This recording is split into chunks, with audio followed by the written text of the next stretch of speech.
Hi, I'm your host Vasco Duarte. Welcome to the Scrum Master Toolbox podcast, where we share tips and tricks from Scrum Masters around the world. Every day, we bring you inspiring answers to important questions that all Scrum Masters face day after day. Hello, everybody. Welcome to our Team Tuesday this week with Steve Silbert. Hi, Steve. Welcome back. Hi. So, Steve, on Team Tuesday, we talk about teams, but we always start first with the book that most influenced you in your career as a Scrum Master. So share that with us, Steve. Well, the easy answer is Coaching Agile Teams. Having worked with Lyssa and really gone through the book, and you can, if you've spoken with her and you read the book, you can hear her in your head because it is her. It's her voice. Everything from really looking at meetings as containers, I think, is a big point that she brings across in there, to how to do level up coaching and coaching into the team is all covered. So it's, to me, the soft skills are the hard part. The easy part is understanding what a stand-up is and knowing how to run it. So that's why I put that there. The other two that really, really hit me is Phoenix Project by Gene Kim, because of the way that he lays out different types of work. That's a game changer. And real quick, and I know I just got to pick one, Winnie the Pooh. Why? I'm sorry, I have to read this, because the opening of Winnie the Pooh is this. Here is Edward Bear coming downstairs now, bump, bump, bump, on the back of his head behind Christopher Robin. It is, as far as he knows, the only way of coming downstairs. But sometimes he feels that there is another way, if only he could stop bumping for a moment and think of it. That's how the book opens. So it opens up talking about pain in the workplace. And that's basically my mission, is to alleviate pain and suffering in the workplace. Yeah, absolutely. Quite an inspiring way to say it. Very also the way that it sounds as you read it. You can imagine him coming down the stairs, bump, bump, bump. Yeah, it's a children's book, but it's translatable. Absolutely. A lot of children's book have brilliant metaphors for adult challenges.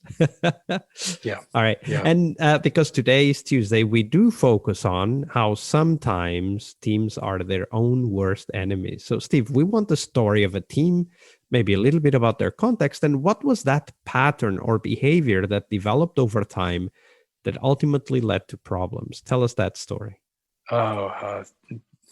I think the one that really hurts the most, because I am so focused personally on retrospectives and the power of that moment, is the team that decides that they don't have time for retrospectives.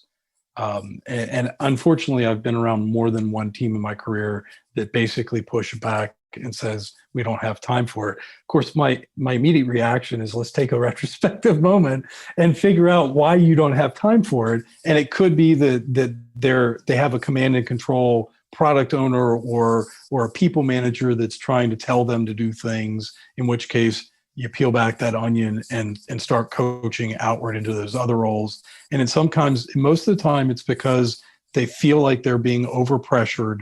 And it's not usually not because they're worried about being vulnerable in a group of people, or they don't see the value of it. It's usually because it's not the highest priority thing in their backlog right now, because someone else put something else at a higher priority.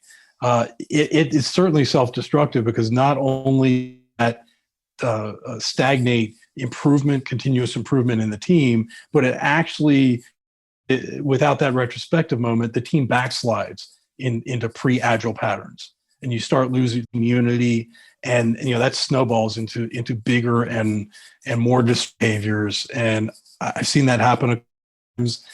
Usually, you can tell long before it's going to happen and figure out how to stop it. Yeah, absolutely. So I'm thinking, as you are describing that, like, how do you open the conversation then? Because you need to find out what's causing it, right? You mentioned several potential reasons why teams start pushing back on retrospective. So I'm thinking, okay, so how do I introduce this idea without actually pushing for retrospectives? Because that will only, exacerbate the team's reaction. So what have you done, and what has worked for you in helping to understand what's behind that pushback? I'll call it a stealth retrospective. Hey, let's go take a walk down to the ice cream store together as a family, as a team, and let's just go take a break, go get some ice cream, and you have have conversations along the way.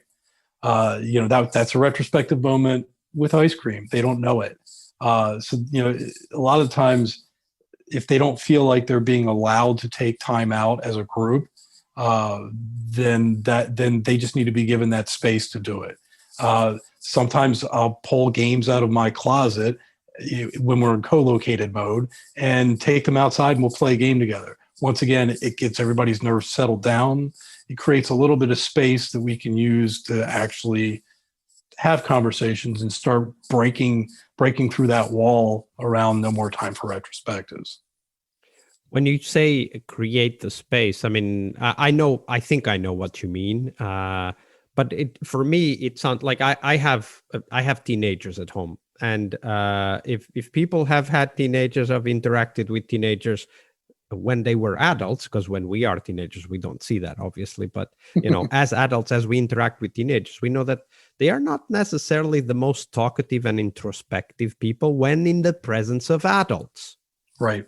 So I need to find out, ways to know what they're going through, if they have pains or worries or whatever. I need to figure that out. I need to create the space. And you talked about the walk to the ice cream truck or the ice cream shop, and I've used a very similar thing, like play a board game, or go out walking around the forest that's close to our place, or drive somewhere and talk while in the car. Like, creating that space, literally, for me with my teenage kids, is literally arrange a time where they can't be doing anything else but just standing next to you, and then the conversation will eventually flow out. And I've seen that something that simple can be so powerful. It's sometimes quite surprising that it works so well.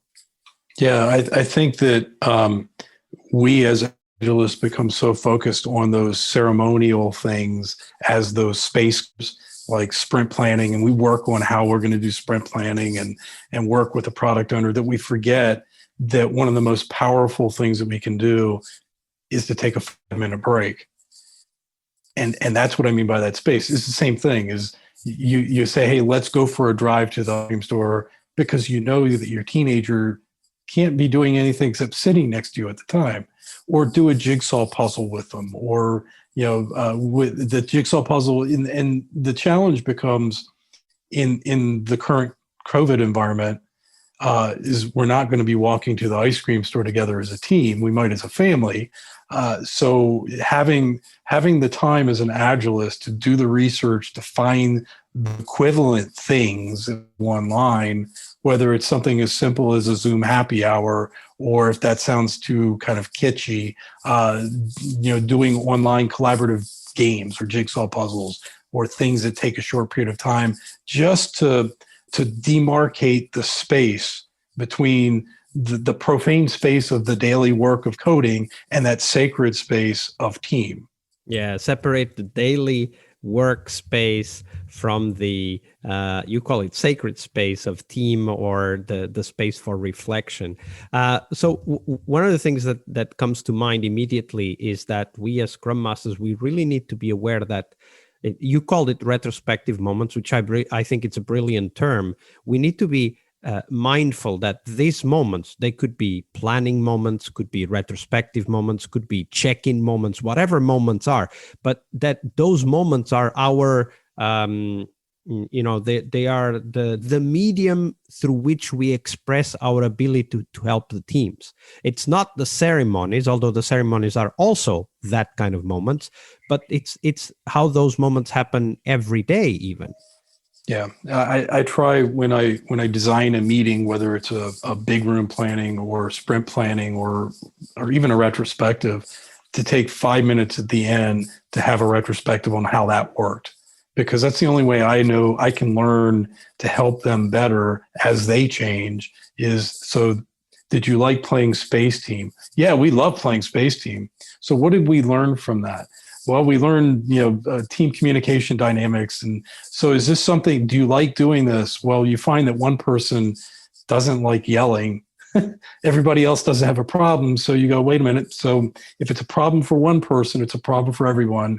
I need to find something that works better. So, you do have to take those retrospective moments whenever, wherever, and however you can. Absolutely. That was a brilliant moment of reflection. Thank you for that, Steve. My pleasure. Tuesday is Team Day here on the Scrum Master Toolbox podcast. But tomorrow we talk about something that goes beyond the work we do with the teams. We will talk about how to lead change and what our guests have learned from leading and participating in change programs during their career. See you tomorrow. We really hope you liked our show. And if you did, why not rate this podcast on Stitcher or iTunes? Share this podcast and let other Scrum Masters know about this valuable resource for their work. Remember that sharing is caring.